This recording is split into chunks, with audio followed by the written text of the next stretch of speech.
Assalamualaikum warahmatullahi wabarakatuh. Halo semuanya, balik lagi sama aku, Hafna Ilmi Muhala. Hari ini kita bakal bahas sesuatu yang kelihatannya teknis banget, tapi sebenarnya ada di sekitar kita setiap hari loh, yaitu networking model. Kita bakal bedah si peta teori OSI dan mesin praktis TCP/IP. Yuk langsung kita bahas. Teman-teman pernah kepikiran nggak gimana caranya video yang sedang ditonton sekarang bisa sampai ke layar HP tanpa nyasar atau rusak? Jawabannya ada di networking model. Hari ini kita bakal bedah dua bahasa raksasa yang mengatur lalu lintas internet dunia, yaitu OSI model dan TCP/IP. Sebelum masuk ke sana, kita harus mengenal dulu apa itu networking model. Networking model adalah sebuah konsep dalam arsitektur jaringan yang digunakan sebagai standar dalam proses komunikasi data perangkat dalam jaringan. Selain menjadi standar networking, model ini juga memberikan panduan tentang bagaimana data dikirim, diterima, dan diproses dalam jaringan. Sebelum adanya networking model, setiap perusahaan atau vendor membuat sistem komunikasinya sendiri. Protokol yang digunakan juga berbeda-beda dan tidak ada struktur baku dalam pengiriman data. Akibatnya biayanya tinggi, jaringan kompatibel, dan perangkat dari satu vendor sering tidak bisa terhubung dengan vendor lain. Oleh karena itu, dibuatlah sebuah standar atau spesifikasi minimum oleh ISO atau International Organization for Standardization pada tahun 1984, yaitu dengan nama OSI, Open System Interconnection, atau bisa juga disebut sebagai OSI 7 Layer Model. Seperti yang kita tahu bahwa networking ini memiliki dua model, yaitu OSI model dan TCP/IP. OSI model itu seperti buku manual raksasa yang membagi jaringan menjadi 7 lapis. Ada application, presentation, session, transport, network, data link, dan physical. Fungsinya bagus buat belajar karena OSI model ini sangat detail. Jadi kita tahu persis di mana letak errornya. Tapi OSI ini terlalu kaku dan ribet. Di dunia nyata banyak lapisan yang malah nggak kepake karena fungsinya tumpang tindih. Nah, kalau TCP/IP ini praktis, cuma ada 4 lapis, yaitu application, transport, internet, link or network, interface. Ringkas dan efisien. Inilah model yang bikin internet jalan sampai sekarang. Tapi dia kurang detail di urusan kabel dan perangkat keras. Dia gak peduli gimana listrik ngalir, yang penting paketnya data sampai ke tujuan. Intinya, OSI ini dipakai untuk diskusi dan teori, dan TCP/IP dipakai untuk eksekusi di dunia nyata. Selanjutnya, kita akan membahas OSI model secara detail.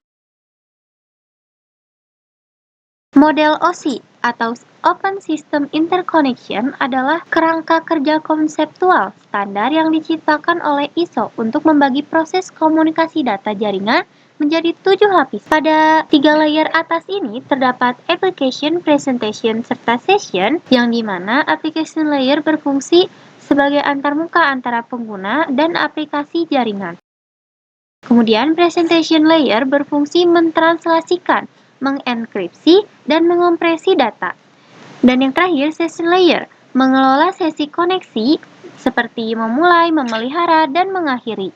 3 layer teratas ini terfokus pada user. Di sini data diubah dari format aplikasi kayak WhatsApp atau browser ke format yang bisa dimengerti mesin. Kemudian pada layer tengah yaitu transport dan network. Transport layer bertugas mengatur transmisi data ujung ke ujung, pemecahan dan penyusunan kembali data. Dan network layer yang menangani routing dan pengalamatan logis. Layer 4 dan 3 ini merupakan jantungnya. Transport bertugas mastiin data agar tidak pecah di jalan, sedangkan network layer bertugas mencari rute tercepat. Kemudian, 2 layer terakhir adalah data link dan physical. Data link layer bertugas mengatur transfer data dengan mengubah bit mentah dari physical layer menjadi frame dan mengatur alamat fisik. Sedangkan physical layer berfungsi mentransmisikan data mentah berupa bit melalui media fisik, kabel, atau nirkabel. Kita sudah membahas secara detail tentang OSI model. Selanjutnya, kita akan membahas apa itu TCP/IP. TCP/IP atau Transmission Control Protocol Internet Protocol merupakan dasar dari jaringan internet dan didesain lebih sederhana dibanding OSI model dengan hanya 4 lapisan, Model ini dibuat oleh US Department of Defense atau DoD.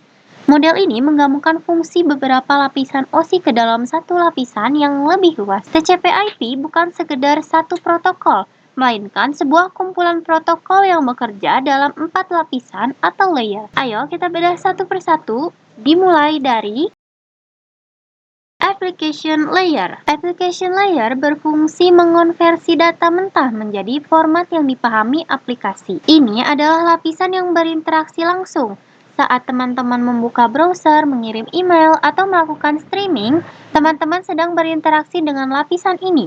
Di sini contoh protokolnya adalah HTTP, DNS, SMTP, dan FTP.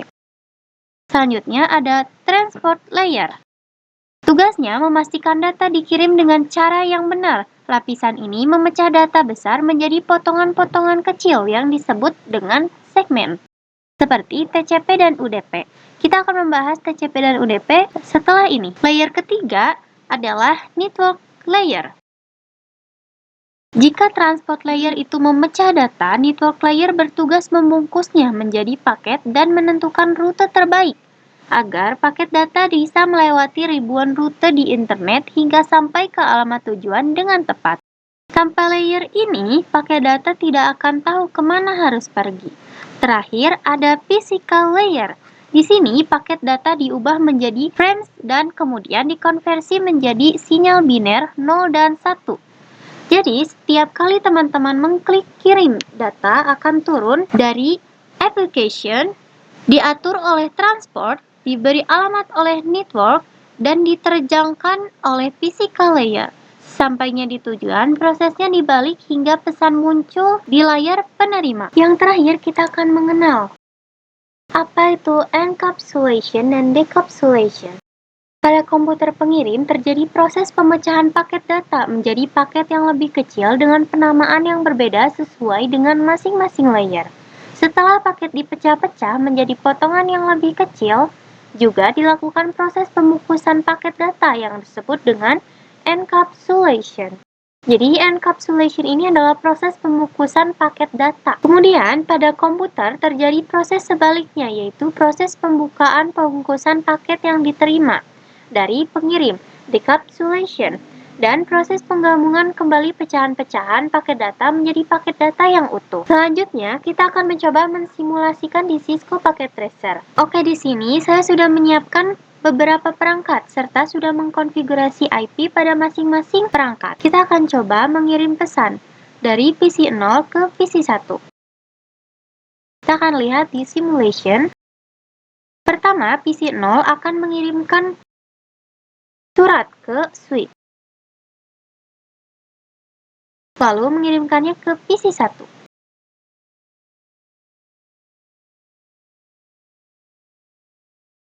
Dari PC 1 dikirim balasan menuju PC 0. Di sini kita akan lihat model mana yang digunakan pada Cisco Packet Tracer. Pada Cisco Packet Tracer, model yang digunakan adalah OSI model sebagai referensi standar untuk proses troubleshooting. OSI membagi tugas jaringan menjadi lebih detail agar kita tahu persis di mana letak kesalahannya. Kita lihat pada layer ke-7 sampai ke-5 tanpa kosong karena kita melakukan ping.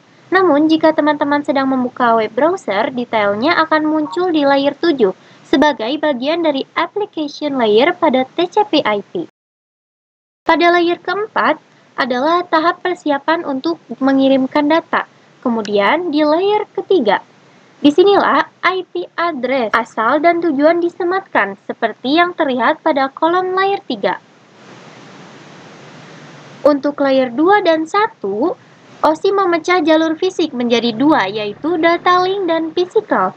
Dalam TCP/IP, keduanya digabung menjadi satu kesatuan jalur akses jaringan. Sekarang paket data sudah sampai di switch.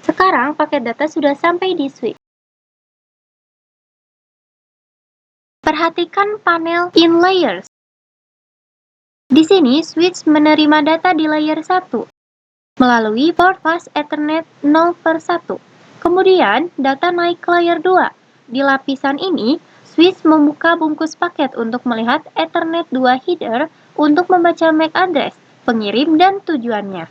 Mungkin teman-teman bertanya, mengapa layer 3 sampai ke layer 70, ini karena switch adalah perangkat layer 2. Ia tidak perlu tahu alamat IP apalagi isi pesannya. Switch hanya bertugas sebagai polisi lalu lintas yang melihat plat nomor untuk menentukan kemana paket ini harus diarahkan. Setelah melihat alamat tujuannya, switch langsung meneruskan data tersebut ke panel out layers. Data dibungkus kembali atau encapsulation di layer 2 dengan informasi yang sama. Lalu dikirim keluar melalui layer 1 via fast Ethernet 0/2. Sekarang mari kita lihat apa yang terjadi saat data sampai di tujuannya yaitu PC1. Perhatikan kolom in layers. Disinilah proses decapsulation atau membuka bungkus terjadi. Data naik dari bawah ke atas. Di layer 1, PC1 menerima sinyal listrik melalui port fast Ethernet. Kemudian di layer 2, PC1 membuka bungkus frame dengan memeriksa MAC address tujuan. Karena cocok dengan alamat fisiknya, data diteruskan lagi ke atas, yaitu layer 3. PC1 membuka bungkus paket dan memeriksa IP tujuan. Karena IP-nya sesuai, yaitu 192.168.1.2, PC1 tahu bahwa paket ini memang untuk dirinya. Karena ini adalah proses ping, PC1 tidak hanya diam, dia harus memberikan balasan atau echo reply. Sekarang perhatikan kolom out layer. Layer 3 membuat paket baru. Perhatikan bahwa posisinya sekarang dibalik. Source IP-nya menjadi 192.168.1.2 dengan destination IP menjadi 192.168.1.1. Ini adalah IP dari si pengirim awal atau PC0. Pada layer kedua, paket tersebut dibungkus kembali dengan MAC address dengan tujuan yang baru. Kemudian yang terakhir, layer 1. Data dikirim kembali ke jaringan melalui kabel. Proses bolak-balik inilah yang terjadi setiap milidetik saat kita menggunakan internet encapsulation di sisi pengirim untuk membungkus data dan decapsulation di sisi penerima untuk membaca data tersebut.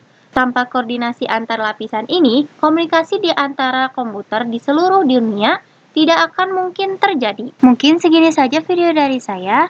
Semoga kita selalu diberikan kesehatan agar dapat bertemu kembali di video selanjutnya. Sekian dari saya pamit undur diri. Wassalamualaikum warahmatullahi wabarakatuh.